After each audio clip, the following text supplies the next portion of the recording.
रसूल अकरम सल्लल्लाहु अलैहि वसल्लम के बाद एक नए अहद की शुरुआत हुई। जमीन पर चमकते सितारों की मानिंद कायनात में एक नई रोशनी और उम्मीद की किरणें बिखर रही थी। इस्लाम एक रोशन मुस्तकबिल की तरफ बढ़ रहा था, जहां बातिल की ताकतें धीरे धीरे कमजोर हो रही थीं। फितनों का खात्मा हो चुका था और अब हक और बातिल के दरमियान एक फैसला कुन मारिका सरजमीन शाम पर होने वाला था। इस दौर में मसनद खिलाफत पर हजरत अबू बकर सिद्दीक रज़ी अल्लाहु अन्हु बराजमान थे, जिनकी आंखों में अज़्म और दिल में ईमान की एक जोत थी।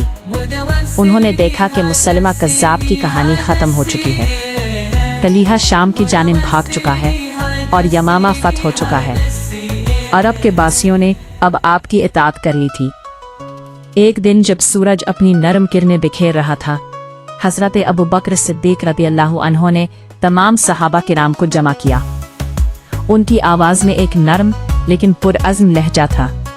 हजरात सहाबा किराम, अल्लाह ताला आप तमाम लोगों पर रहम फरमाए। आप सबको ये बात याद रखनी चाहिए कि अल्लाह जल्ल जलालह ने हमें इस्लाम जैसी अजीम नेमत अता फरमाई है।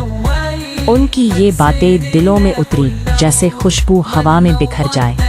सहाबा ने संजीदगी से सुना, उनके दिलों में ईमान की शम्म जल उठी।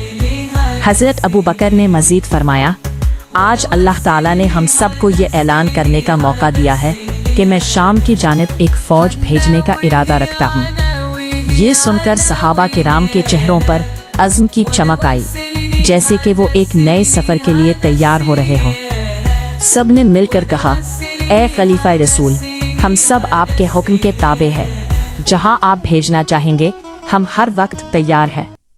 इस एक आवाज़ में यकजहती का एक पैगाम था, जिसने हजरत अबू बकर के दिल को शाद कर दिया।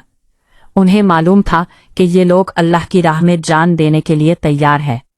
खुशी के एहसास के साथ उन्होंने यमन के रोसा, अरब के अमीरों और मक्का मुकर्रमा के मकीनों के नाम खत लिखना शुरू किया। अस्सलामु अलैकुम वरहमतुल्लाहि वबरकातुह। उन्होंने खत में लिखा, मैंने मुल्क शाम पर फौज कशी करने का इरादा कर लिया है ताकि शाम को गैर मुस्लिमों के कब्जे से आज़ाद करवाया जाए।